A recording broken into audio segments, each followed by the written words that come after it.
Hey y'all. Today we're going to look a little bit deeper at what it means to be a reversible reaction. In the last video, we introduced equilibrium as a concept and we connected it to kinetics.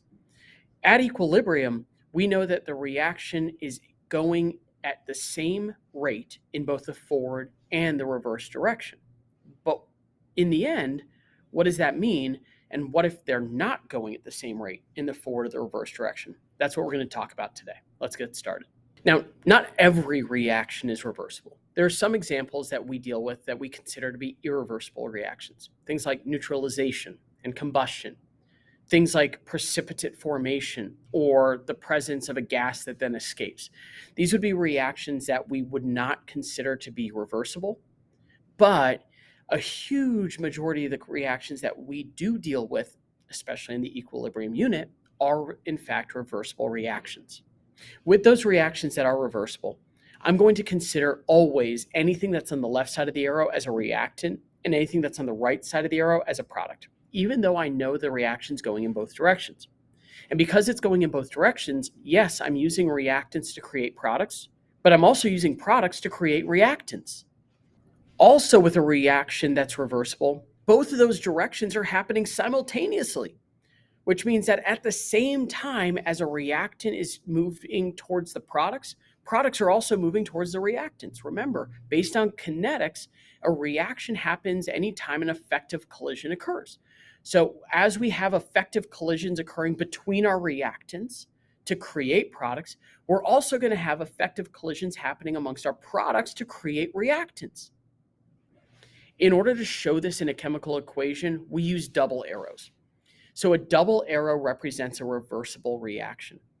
Reversible reactions will intrinsically reach equilibrium once those two rates of the forward and reverse reactions are equal. But that doesn't necessarily mean that they're always equal. Sometimes the rate of the forward reaction will be faster than the rate of the reverse reaction, and sometimes the rate of the reverse reaction will be faster than the rate of the forward reaction. We're actually going to look at this in the future as it pertains to the mathematical way of determining which direction things go. But the key here is that eventually those two rates of reverse and forward reactions will converge at the same place, which means by the end of the reaction where it reaches equilibrium, the concentrations of reactants and products will simply cease changing. They'll stay static and consistent over a period of time. That's how we know we're at equilibrium. Couple things to note about equilibrium systems. First of all, where they reach equilibrium is not affected by a catalyst. It doesn't matter if you had a catalyst based off of where it reaches that equilibrium. It will change how fast it gets to equilibrium, but it doesn't change where the equilibrium position ends up.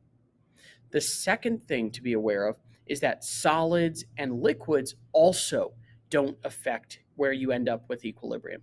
Okay, and the reason is because those concentrations never change in the first place. They're based off of density. And so we'll assume that the density of solids and liquids don't change over the course of a reaction. All right, so if a system at equilibrium has the reaction rate in the forward direction and the reaction rate in the reverse direction being equal, we then know that if a system is not at equilibrium, either the forward reaction is faster or the reverse reaction is faster. If the forward reaction is faster than the reverse, then the entire reaction will appear as though it is shifting to the right. So in other words, as a net reaction, we're creating more products. If the reverse reaction is faster than the forward reaction, then the entire reaction will appear to be going in the reverse direction. So we're going to be creating more reactants out of that process. But keep in mind, the reactions never stop. So even though one reaction might look like it's going and the other one doesn't appear to be, the reality is they're both going. We just happen to see the net movement. So even if the reverse reaction is faster than the forward hasn't ceased. It hasn't stopped. Collisions are still occurring.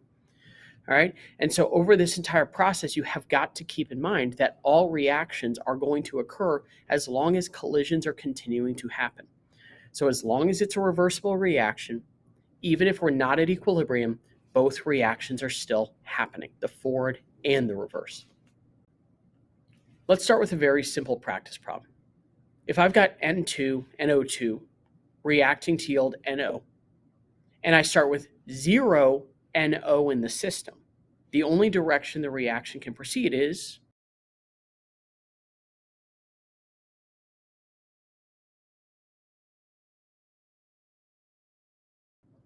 to the right, because collisions create reactions, and if I have no NO to react, to collide, the reverse reaction can't even happen at first.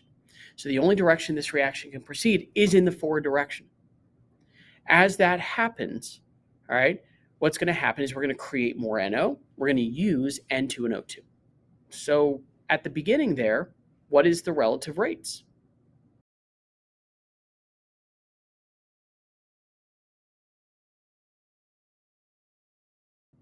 Well, the forward reaction must have been faster than the reverse. Remember, the reverse reaction couldn't have even happened. So the reverse reaction started at a rate of 0, and the forward reaction was greater than 0. So the reaction in the forward direction was faster than the rate in the reverse. This means the entire reaction appeared to create products and to use reactants. Over time, the reaction in the forward direction, though, is going to slow down as we use some of those reactants. Thinking back to kinetics, as we go lower in concentration, the reaction slows down.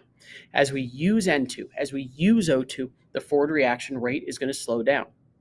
Meanwhile, we're creating NO, we're creating the product, which means as we get more and more and more NO, there are going to be more and more and more effective collisions of those products, thereby creating the reactants. So over time, we create more reactants, and eventually we reach a position where we're at equilibrium. The rate in the forward reaction has slowed down. The rate in the reverse reaction has sped up to the point at which they are equal. At that point, as long as the system doesn't change temperature or any other perturbations, the reaction stays at equilibrium. That wraps up this video. Let's do a quick recap. We started by looking at what does it mean to be a reversible reaction, and we gave some examples of reactions that are generally considered irreversible. When we look at reversible reactions, as long as the system is in a stable environment, it's going to reach equilibrium. Once it reaches equilibrium, we know the rates are the same, but before it reaches equilibrium, the rates of the forward and reverse reactions are not. If one rate is faster than the other, the reaction is going to appear to proceed in one direction, be it the forward direction if the forward reaction is faster, or the reverse direction if the reverse reaction is faster. Remember, all of this comes back to collision theory and kinetics. This video was written, directed, produced, and edited by Ricky Kosavera and Vic Ganson. Thank you all for watching it. I hope you enjoyed it, and I'll see you in the next one.